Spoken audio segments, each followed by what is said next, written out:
नमस्कार, आप देख रहे हैं न्यूज 18 इंडिया। आपके साथ हूं मैं लवीना राज। बात उत्तर प्रदेश के ग्रेटर नोएडा की करते हैं, जहां मामूली विवाद में दो पक्षों में हिंसक झड़प की खबर है। जानकारी की अगर माने तो दो गाड़ियों की टक्कर होने के बाद ये विवाद शुरू हुआ।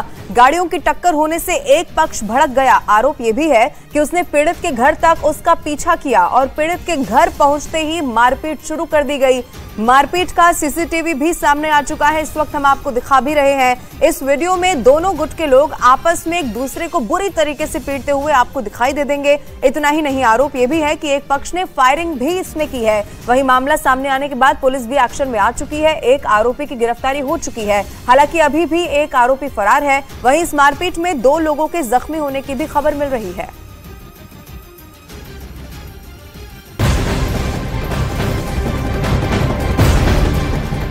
और एक और ब्रेकिंग न्यूज जो मिल रही है वो आपको बता दें, रूस की राजधानी मॉस्को में एक बार फिर से ड्रोन अटैक किया गया है। बताया गया कि ड्रोन का हमला एक सरकारी इमारत पर हुआ। इस हमले में एक आदमी के जख्मी होने की भी खबर है। हमले के बाद मॉस्को में एयर ट्रैफिक को रोक दिया गया है।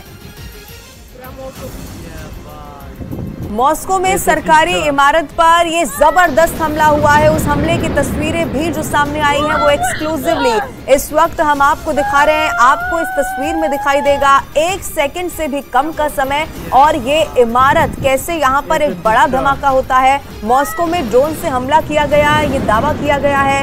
एक शख्स जो अभी तक की जानकारी मिली है, बताया ये गया है कि एक शख्स इसमें जख्मी भी हुआ है। ये ड्रोन अटैक है, ये खतरनाक ड्रोन अटैक है। सरकारी इमारत को कैसे निशाना बनाया गया है वो इस तस्वीर के जरिए आप समझिए। रूस की राजधानी मॉस्को में अटैक किया गया है।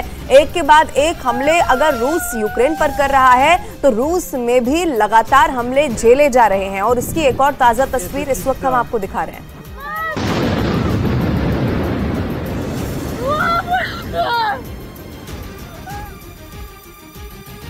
और उधर दावा है कि सीमा हैदर मामले की जांच कई सवालों में अब उलझ कर रह गई है और यही वजह है कि जांच एजेंसियां अभी तक सीमा हैदर को क्लीन चिट नहीं दे पाई हैं।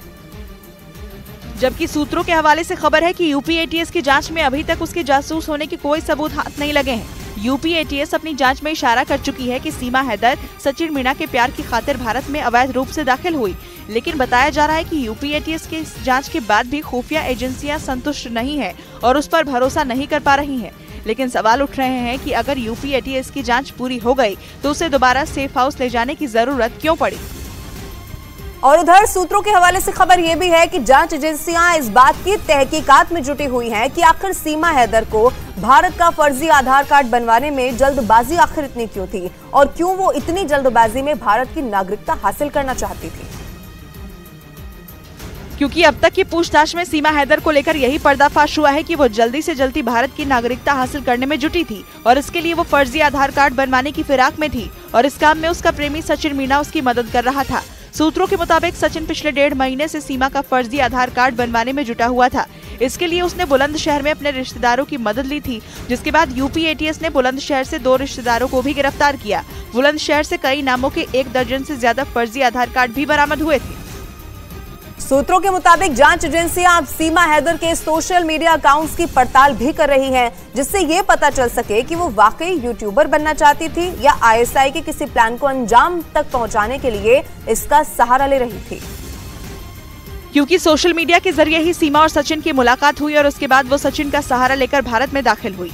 सोशल मीडिया पर सीमा हैदर ने 7 फरवरी 2022 से पोस्ट डालना शुरू किया और उसके कुछ दिन बाद ही उसने सचिन की फोटो डालकर मीना जी मिस यू लिखा। सीमा के अधिकतर पोस्ट सिर्फ सचिन को लेकर थे। कहा जा रहा है कि सीमा ने ऐसा इसलिए किया ताकि वो उसका भरोसा हासिल कर सके और भारत आ सके, लेकिन उसके सभी सोशल मीडिया अकाउंट ज्यादा पुराने नहीं है। यही वजह है कि जांच एजेंसियां सीमा पर भरोसा नहीं कर पा रही हैं।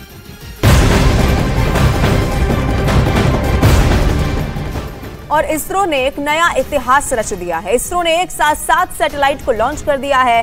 सुबह 6:30 बजे PSLV C56 को 6 सहयात्री उपग्रहों के साथ श्रीहरिकोटा से लॉन्च कर दिया गया। चंद्रयान 3 की सफल लॉन्चिंग के बाद इसरो ने एक नया कीर्तिमान रच दिया है। इसरो ने कहा कि मिशन सफलतापूर्वक पूरा हो चुका है। लॉन्च हुए सभी सैटेलाइट सिंगापुर के हैं। PSLV C56 सिंगापुर की DSTA और ST इंजीनियरिंग के DSSAR उपग्रहों को लेकर भी अंतरिक्ष में गया। इस उपग्रह का उपयोग सिंगापुर की जांच एजेंसियों की सैटेलाइट इमेजनरी की जरूरतों को पूरा करने के लिए किया जाएगा। और उधर महाराष्ट्र के अहमदनगर में नाबालिग लड़कियों का जबरदस्ती धर्मांतरण करवाने की कोशिश करने का मामला सामने आया। ट्यूशन की आड़ में जबरदस्ती धर्मांतरण का गंदा खेल चलाने का आरोप लगा है। मामले में महिला टीचर भी गिरफ्तार हुई।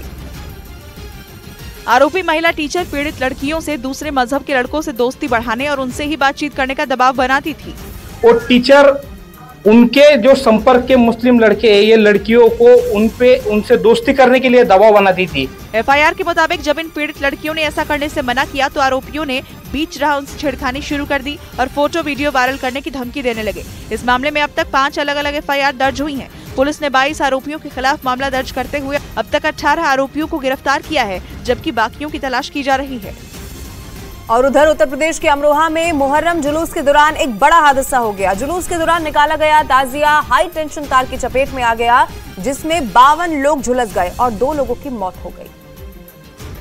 और ये हादसा ताजिया के हाई टेंशन तार से टकराने से हुआ, जिसके बाद ताजिए में जोरदार धमाका हुआ और उसमें आग लग गई। इस हादसे में 52 लोग बुरी तरह झुलस गए, जबकि इलाज के दौरान 2 लोगों की मौत हो गई।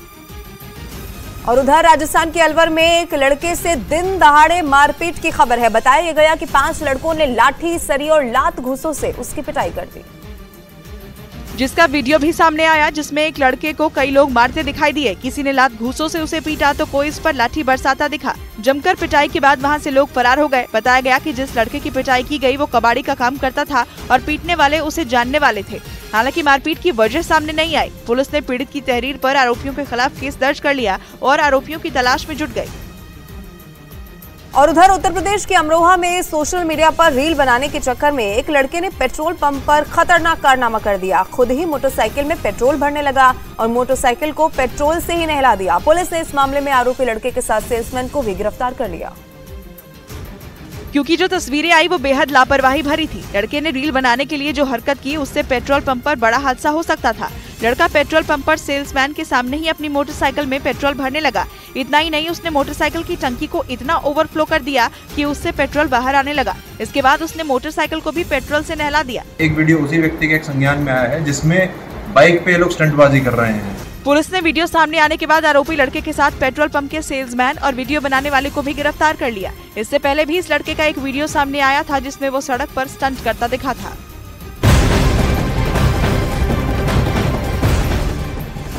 और एक और अहम खबर आपको बता दें, आज से अयोध्या में राम मंदिर का एक दर्शन मार्ग खोल दिया जाएगा।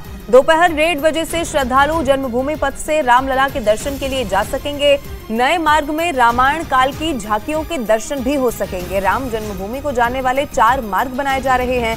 अयोध्या में राम मंदिर का निर्माण कार्य हो रहा है। रामलला 2024 में अपने दिव्य भव्य मंदिर में विराजमान हो जाएंगे।